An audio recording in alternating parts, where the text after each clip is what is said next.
The night was colder than usual in Atlanta. A kind of cold that didn't just touch your skin but crept inside your bones and made your spirit shiver.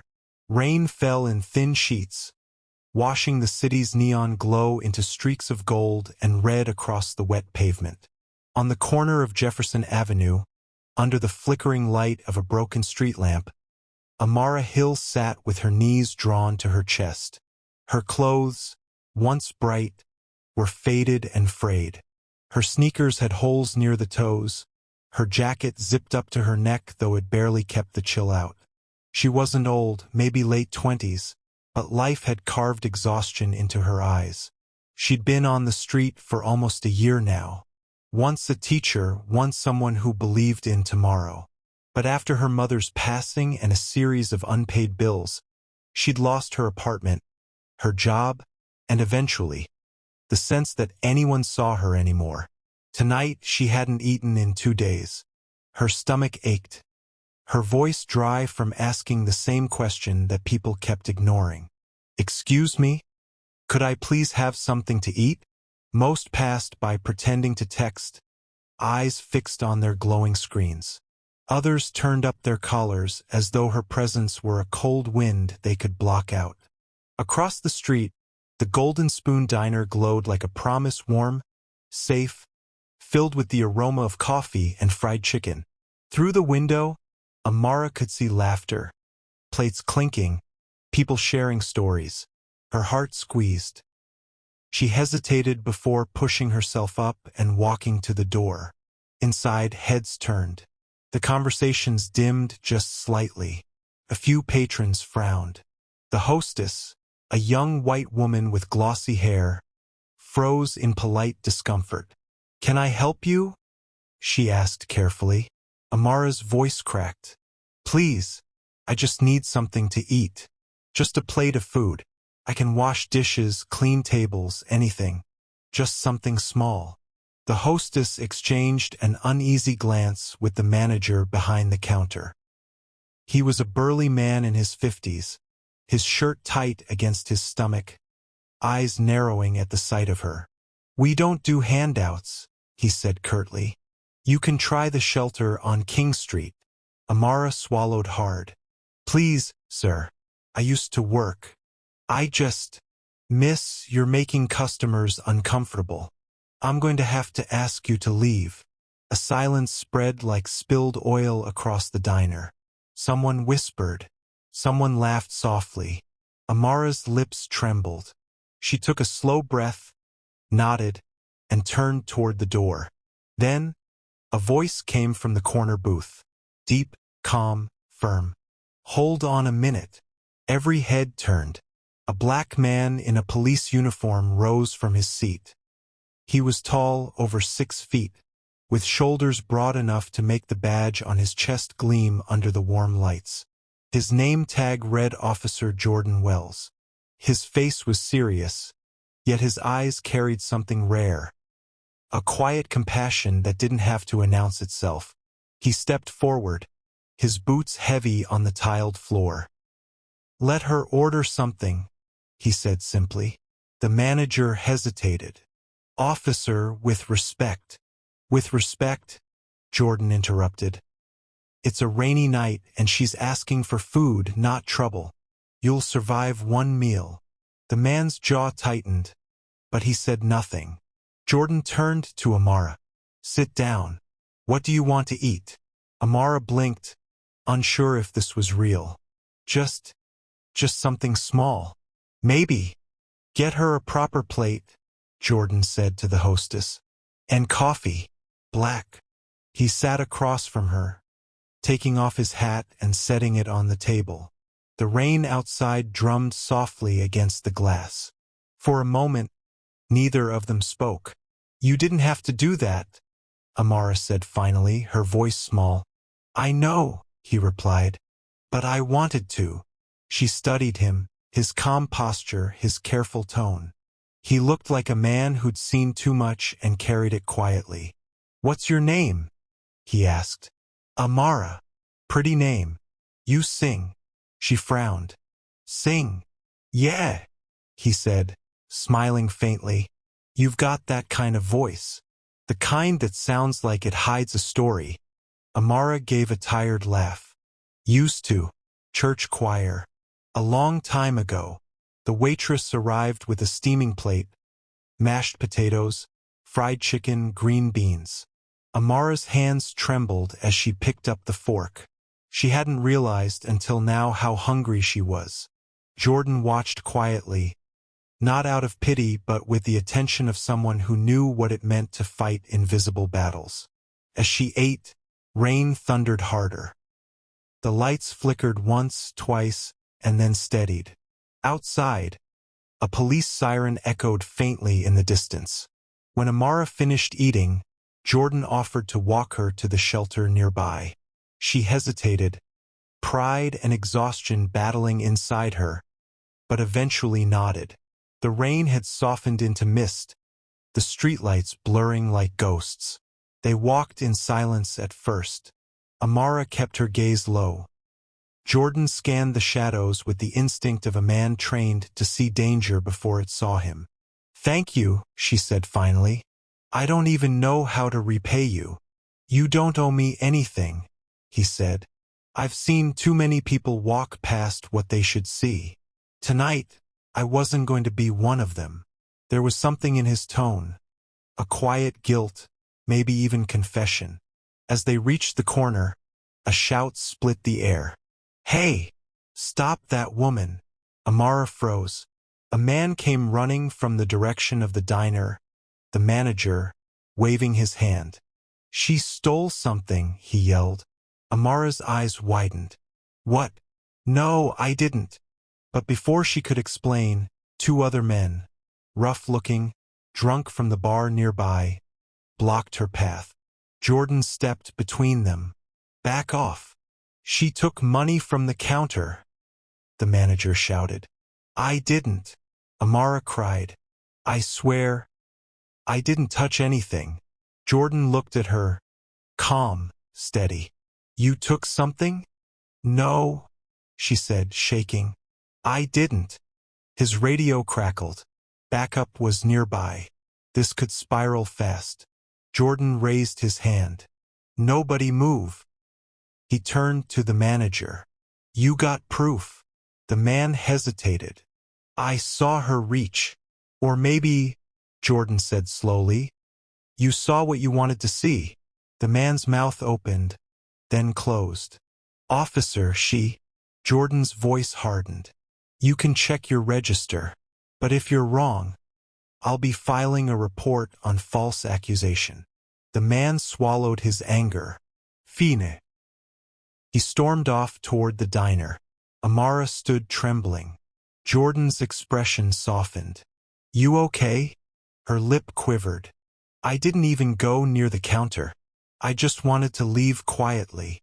"I know." He looked toward the diner, where the manager was now counting the till. A few seconds later, the man looked up, embarrassed. Nothing was missing. Jordan exhaled slowly. "Come on," he said. "Let's get you out of here." They walked toward the small shelter near the old church. The rain had stopped now. The sky hung heavy and gray.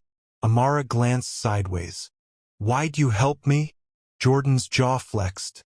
"Because I've seen what happens when people like us don't get the benefit of the doubt."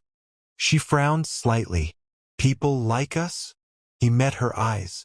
Black, tired, and trying to be decent in a world that keeps testing us. Her chest tightened. For the first time in months, she felt seen. Not pitied, but understood. At the shelter, she thanked him again. He nodded once, turned to leave, but paused. "Amara," he said softly, "if you ever need someone to talk to, I patrol this district most nights. Just ask for Officer Wells." She smiled faintly. "You think I'll remember that?" "I think you will." And then he was gone. His silhouette dissolving into the fog like a memory she wasn't sure she'd dreamed. The next morning, the rain had stopped, but the tension hadn't. Jordan had hardly slept. His mind replayed the night Amara saved his life, the smell of gasoline, the flickering hazard lights, her trembling hands pressed against his wound. He had been close to death once before, in the line of duty, but this felt different. Personal. He got dressed quietly, holstering his badge and gun with mechanical precision. Yet his instincts, those old, reliable instincts, whispered that something about that night on the bridge didn't add up. The official report had been rushed. The file said vehicular malfunction, brake failure. But the damage on his cruiser was too deliberate, too clean. Someone had tampered with the brakes. Someone wanted him dead. And the person who found him, Amara Carter, had appeared minutes after the crash, on a road that was supposed to be deserted. Jordan didn't believe in coincidences. When he arrived at the precinct, his partner, Officer Ruiz, was already there, leaning against his desk, sipping cold coffee. "Morning, hero," Ruiz said, smirking. "Saw the news? Whole town's calling you the miracle cop, rescued by a good Samaritan. How's the shoulder?" Jordan flexed his arm under the bandage. "Better than the car. Anything new from forensics?" Ruiz shrugged. "Brake line was cut. Clean. Professional job. No fingerprints." "You pissed anyone off lately?" Jordan gave a dry laugh. "You mean besides half the department?" Ruiz grinned but didn't press. Everyone knew Jordan didn't play politics. He was the kind of cop who didn't smile for cameras or take favors. That made him respected by some and resented by others. Jordan logged into his computer and opened the dashcam footage from that night. The feed was corrupted.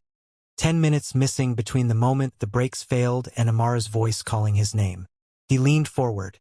"That's impossible," he muttered. "These systems auto-back up to the cloud." Ruiz peered over his shoulder. "Maybe the impact scrambled the file?" Jordan shook his head slowly. "Or someone scrubbed it." Later that day, Jordan drove to the impound lot where his cruiser was stored. The vehicle sat under a tarp, scorched, dented, silent.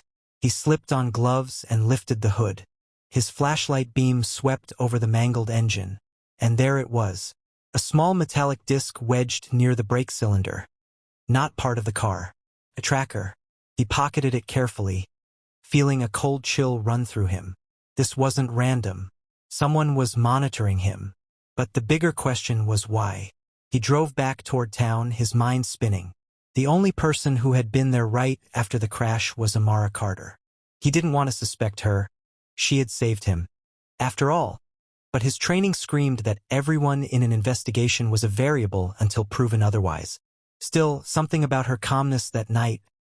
Her hands moved like she'd done this before. The way she assessed his wound, the steady tone in her voice.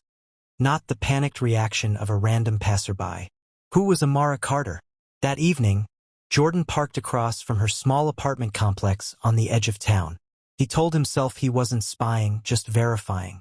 But when she walked out wearing a gray coat and carrying a leather folder, his instincts told him this was more than an ordinary evening stroll.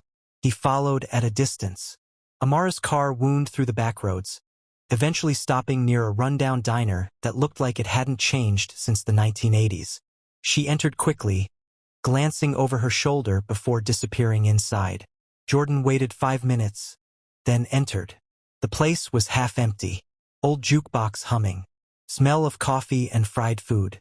Amara sat in a booth at the back, with a man Jordan recognized instantly, Deputy Chief Harold Mason. Jordan froze near the door, his pulse thudding. Mason was his superior, and the same man overseeing the investigation into the crash. What the hell was Amara doing meeting with him? He ducked into a booth 2 rows away, pretending to study the menu while his phone camera recorded the reflection of their conversation in the window. Mason's voice was low and sharp. "You shouldn't have gone there that night."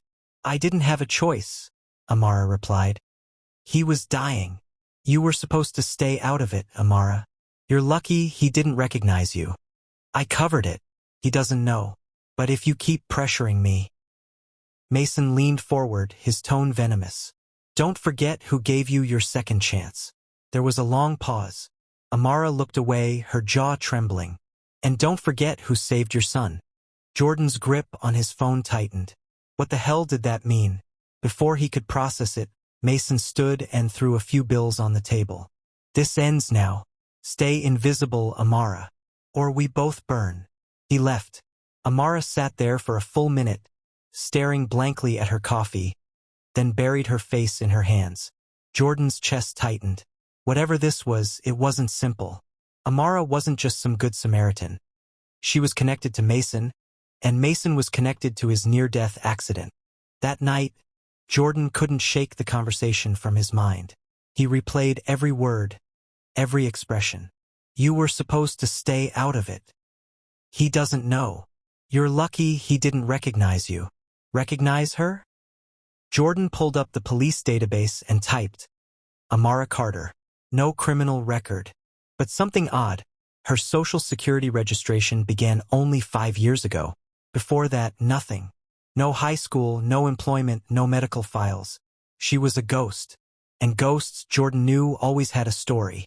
The next day, he confronted her. He waited near her workplace, a small community clinic in East New Orleans. When she exited through the back, Jordan stepped out from the shadows. Evening, Ms. Carter. Amara froze. Jordan, you scared me. I tend to do that, he said quietly. Mind if we talk? She hesitated, then nodded toward a nearby bench. Sure. They sat. The sun was setting behind the levee, painting the sky in muted orange. For a moment, it almost looked peaceful, but Jordan's tone cut through that illusion.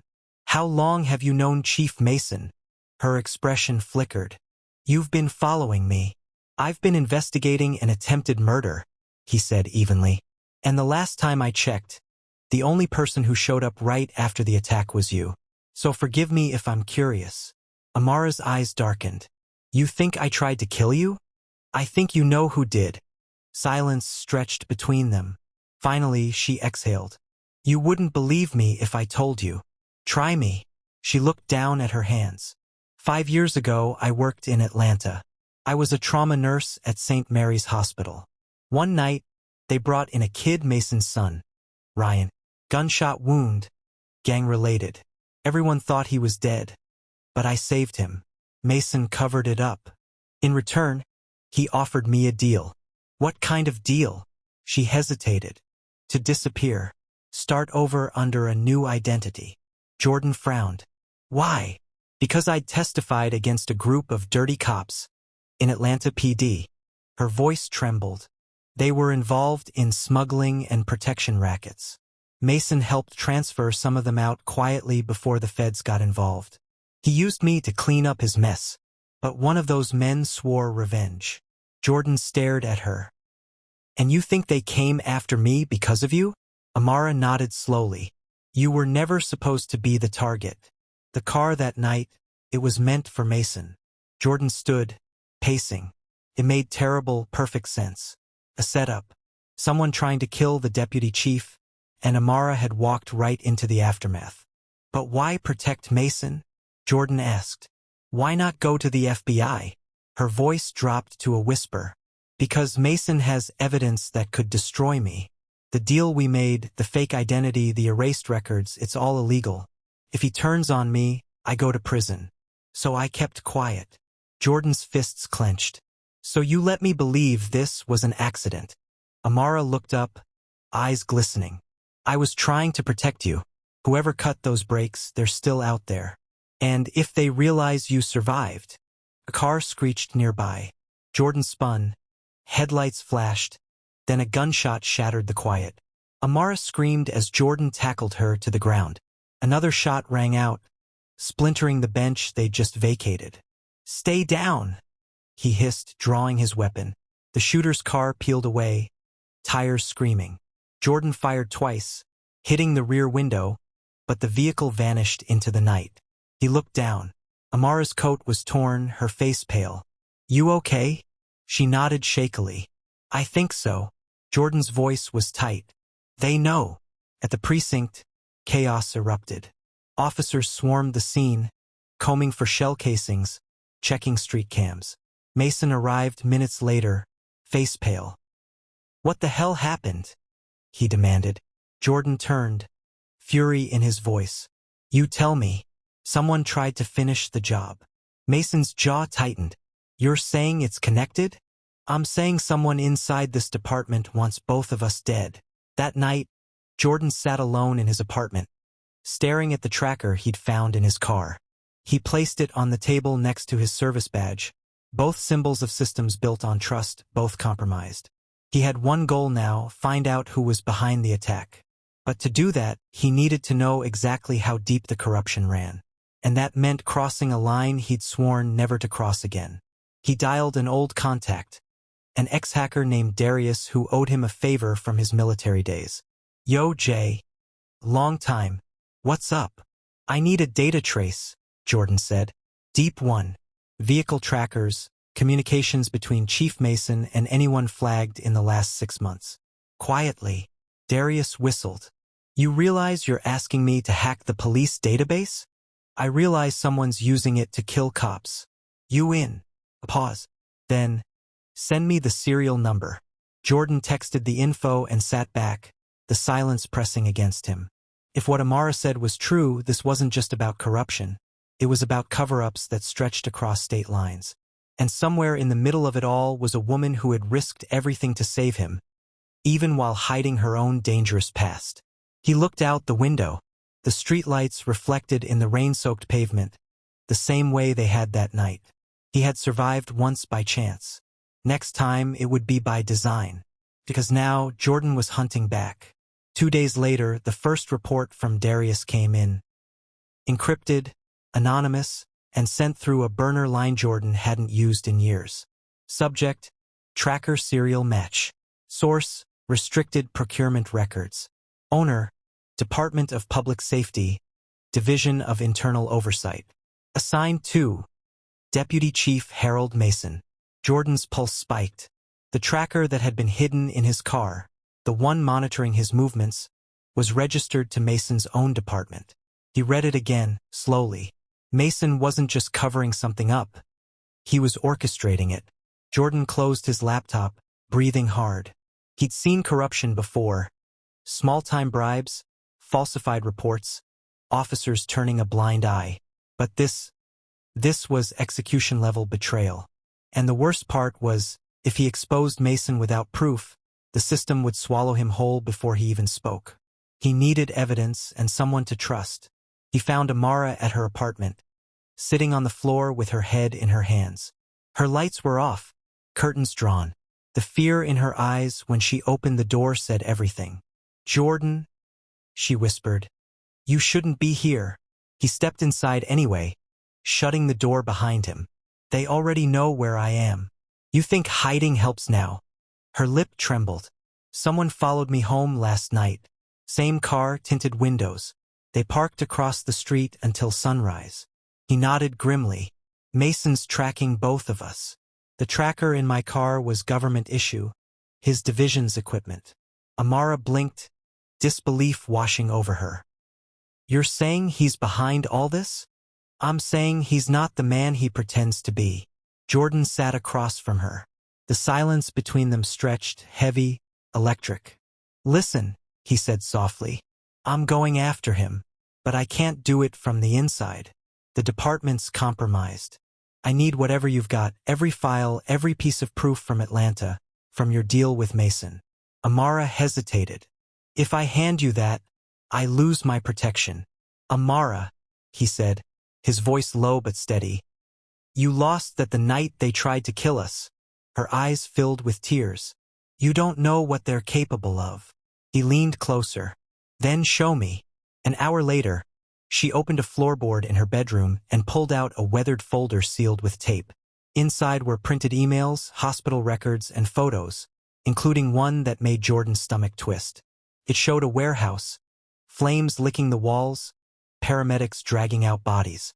A headline read, Police Evidence Facility Burns in Suspicious Fire. Files Lost. That night, Amara said quietly, was when I realized Mason wasn't protecting me. He was silencing the people who knew too much.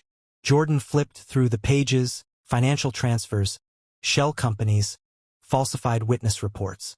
Mason wasn't just corrupt. He was running an entire network of illegal cover-ups spanning multiple states. and one of the signatures on the false statements belonged to a name Jordan recognized. Captain Luis Ruiz, his partner. Jordan's throat went dry. He replayed every moment with Ruiz. The easy banter, the warnings, the coffee on his desk that morning after the crash. It all fit too perfectly. Ruiz was the one who told him the brakes were professionally cut. The one who steered suspicion away from the department. Jordan clenched his jaw. He was in on it the whole time. Amara's voice shook. Jordan, you can't confront them alone. They'll kill you before you even make a call. Then I won't call, he said. I'll record. That night, Jordan went dark, no phone, no badge, no car. He moved like a ghost through the city's backstreets, a hunter in his own territory. He met Darius in a dingy storage unit behind an auto shop. You sure about this?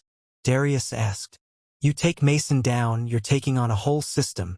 Jordan stared at the computer screen where Darius had pulled up internal communications, encrypted messages between Mason, Ruiz, and several other officers. Mason, confirm he's out of the way. The witness stays silent. Ruiz, done. No trace. Mason, then make sure she never surfaces again. Jordan's stomach twisted. They weren't trying to kill me. They were trying to kill her. Darius frowned. So what's the play? Jordan looked at the messages again and saw a line that made his blood run cold. Mason, final handoff. Sunday, 9 p.m. Old Freight Docks. Clean sweep. He closed the laptop slowly. That's where we end it. The night of the handoff came heavy with fog. The docks were silent. Empty cargo containers stacked like tombs, seagulls crying somewhere in the distance. Amara followed close behind, her breath visible in the damp air. You're sure this is where they'll be? Jordan nodded, checking the pistol at his waist. They'll come to destroy the last file, the one that ties Mason to the smuggling operation. Darius confirmed it. They hid behind a container, watching through the mist. Minutes later, headlights appeared. A black SUV rolling to a stop near the pier. 4 men stepped out. Mason, Ruiz, 2 others Jordan didn't recognize. They carried crates, marked confidential, internal evidence. Jordan whispered, "Stay here." He moved closer, every sense sharpened. He could hear Ruiz laughing. "Can't believe Pierce bought the accident story," Ruiz said. "He's probably halfway through his psych eval by now." Mason chuckled. "He was useful, loyal. That's the kind of cop you bury quietly." Jordan's finger tightened around the trigger. Then he heard a click behind him. "Drop it," Ruiz said. Jordan froze, his gun halfway raised. He turned slowly to find Ruiz grinning, his own weapon steady. "Knew you couldn't stay away, partner." Mason stepped forward. "Pierce, I warned you not to dig." Jordan's voice was ice. "You tried to kill me." "No," Mason said calmly. "You just happened to be in the wrong car." Amara stepped out of the fog before Jordan could stop her. "He wasn't the target. I was." Mason's eyes flared. "Amara, you don't understand what you're walking into." "I understand perfectly," she snapped. "You built this empire on lies and fear, and I helped you. Not anymore." Ruiz turned his gun toward her. "She's not walking out of here." But before he could fire, a deafening crack split the air. Ruiz dropped to his knees, clutching his shoulder, Darius's sniper rifle smoking from a nearby rooftop. "Go!" Jordan yelled, grabbing Amara's hand as bullets exploded around them.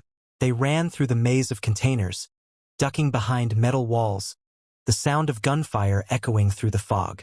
Mason shouted orders, his voice furious. Jordan pulled Amara into an abandoned storage shed, both panting hard. "You okay?" She nodded weakly. "What now?" He lifted his phone, live streaming to multiple secure servers. "Now we show them everything." Minutes later, the world saw it all. Jordan's live feed captured Mason's confession. His orders, his men, the crates of falsified evidence. Within hours, the footage spread across every major news outlet. By morning, Mason was in custody. Ruiz was in surgery under armed guard. And Amara's name, the one she'd buried for 5 years, was finally cleared. But for Jordan, The victory was hollow. He stood alone on the same bridge where he'd nearly died. The city lights reflected on the river below. The chaos had ended, but the trust he once had in the badge, injustice, was gone. Amara approached quietly, her hair blowing in the wind. "You could have walked away," she said softly. "You didn't have to save me." Jordan smiled faintly. "You saved me first." They stood there in silence, two survivors bound by fire and truth. Amara looked at him. "What happens now?" He shrugged. "Now, we start over. For real this time." She smiled for the first time in days. A small, weary, beautiful smile. And as dawn broke over the city, they walked together toward the light, leaving the shadows, and everything that had tried to destroy them, behind.